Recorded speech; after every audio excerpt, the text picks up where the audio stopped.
Good afternoon. Welcome to Front Porch Conversations with Mamaw. I have a drink here, a cool drink.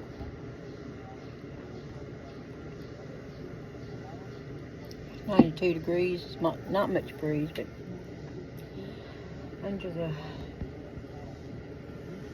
porch it's not too bad. I can see out here a little while. So yesterday I told you a little bit about myself, and I hope I didn't scare y'all.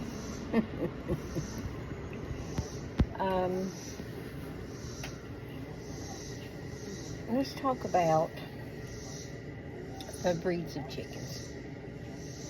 And we could talk all day about that, and my favorite breeds. There's a cardinal. I live here in North Carolina, close to Charlotte, so I'm not too far away from South Carolina. So we have fairly mild winters and hot summers. There's a bee buzzing around me too, and I'm not afraid of bees or bugs or spiders or stuff like that, but I don't like a snake. But anyway, I'm going to talk about breeds of chickens, and what I like, what I'll think about getting in the future. Now, you know I've talked about my rainbow colored eggs, and I love the different colors of the eggs, the blues, the greens, the speckledy, the dark brown, the white even, the light blue, olive greens, light brown.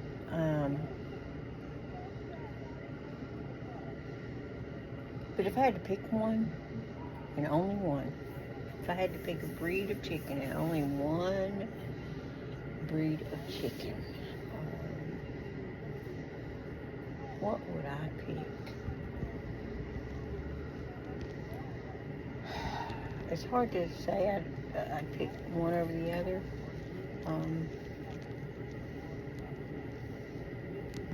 But I like, I think my three favorite breeds, let's narrow it down to three favorite breeds. I like the Barred Rock, I like the Orpington, and I like the Welsmer, and they all lay brown to dark brown eggs. I do actually like the Rhode Island Reds, and my grandma, that's all she ever had was Rhode Island Reds. But I like a big, fat, fluffy chicken. Now, the Welsmer's not big, fat, and fluffy, but your Orpingtons. Honestly, if I had to pick one breed and couldn't have no other, I would have that. And I don't have any Orpingtons right now in my flock. But they are the prettiest chickens, the fattest, the fluffiest, the best dual-purpose chicken, I think, that's out there, because they do get very large and they are very mild-mannered. I have had buff Orpingtons, and I've had a blue Orpington, and I will probably have more of those in the future. I just didn't, they're not available right now in my area, and when I get my Welsmer eggs, I'll probably order some Orpington eggs. Now, I could order some chicks, but I have never ordered chicks. I've never done that. I've ordered hatching eggs. I'm just afraid to order live chicks, and that's just me, because I think about from the chick's point of view, you know. You just hatch out an egg, and they throw you in a dark box, and they ship you across the country, and people just are manhandling you. And anyway, I just, not saying I never will order chicks, but I just have never done that. I'd prefer to order hatching eggs. So anyway, that's my favorite breeds of chickens. Now, as to what color eggs they lay and the size, you're not going to believe this, but a silky egg is not much smaller than a Rhode Island Red egg or a leghorn egg. And the leghorn's probably a small-bodied chicken that lays the biggest egg, but silkies, I've had those too, and they are beautiful.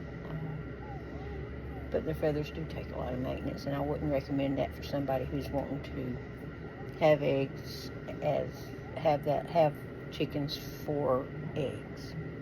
Okay. Silkies make a good pet chicken, and they're not as heat tolerant or cold tolerant as some of the breeds that I keep. So, with my flock, I have one full-blooded Moran who lays a chocolate-colored egg, and I think that's Miss Broody because I haven't had an egg from her in a while. And then I have one that's not full-blooded that was passed off to me as full-blooded, so even mamaw can get full. And she lays a dark brown egg, but it's not a Moran egg.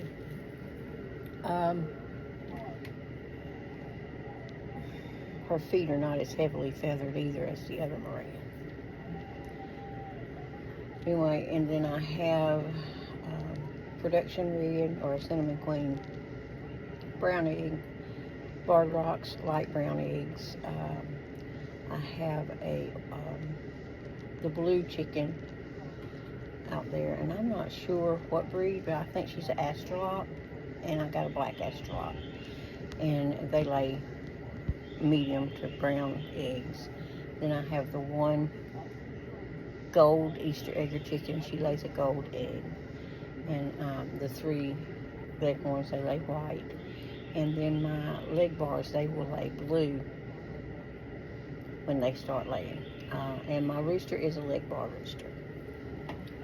So the leg bar rooster will pass on his blue gene to the Morans and the barred rocks and all my brown layers.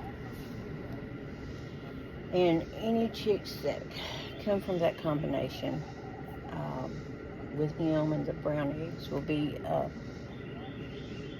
olive egg or a blue egg, depending on. It could be a shade of blue if it's a light brown egg, and it'll definitely be an olive egg with the Moran and the darker laying chickens.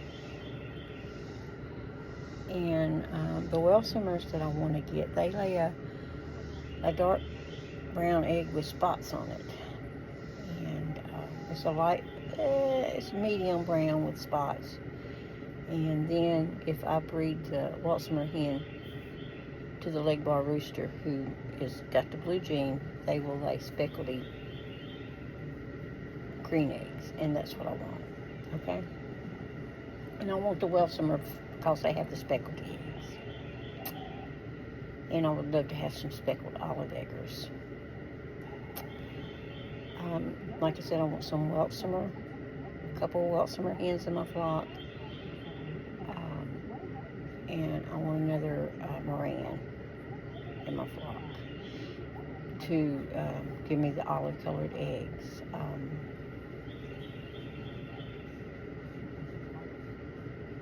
I may get another rooster.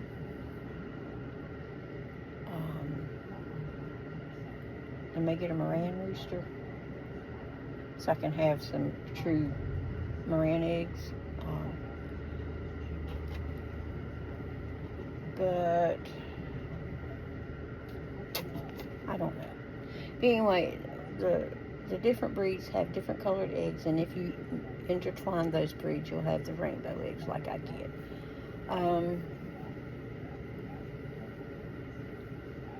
Chicken genetics is so drawn out and complicated, y'all. But my goal is to have a rainbow colored basket.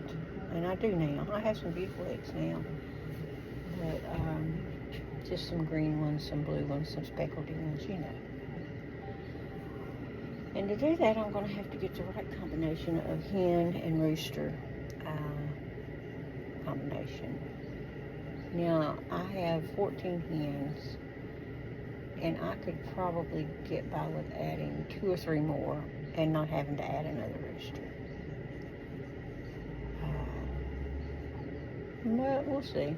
I mean, if one pops up here, a Wilsoner or a Moran that is, they don't want an arm and a leg for, and I know that they are what they say they are, then I may invest in some of those before spring. I don't know.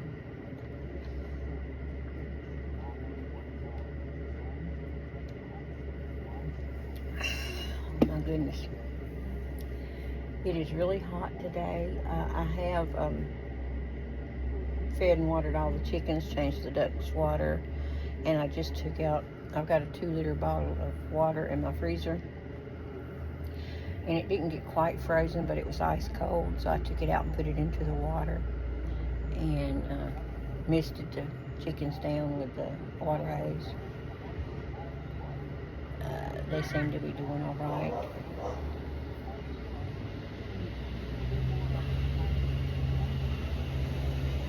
That is some kind of truck coming up and down the road here. But anyway, it's a hot one here, and that's a little bit about chicken genetics and what I like, the breeds I like. And I have told you guys, if you're new and you just want the brown eggs, which most people like the brown eggs, there's no difference in the brown eggs and the white eggs, you guys. None at all. They're the same nutritional value. If you want some brown egg layers, you want all hens, and you live in the city limits, I can't stress the importance of going with a sex-link chicken. Then you'll know what you got. Unless you buy pullets, unless you buy them already feathered out, you know you're getting a hen, and you're going to pay more for them. So, if you want the fancier chickens, you're going to have to pay a fancier price. That's the way it is. But, if you're like mamaw and on a budget, then you have to look for bargains and deals. And I think I do pretty good on that end. I've built up a couple of good relationships with breeders around here, and they do right by me. But anyway, that is all I have to say today about backyard chickens. Hot. Make sure your chickens is hydrated, and y'all stay cool wherever you're at, and have a great Friday.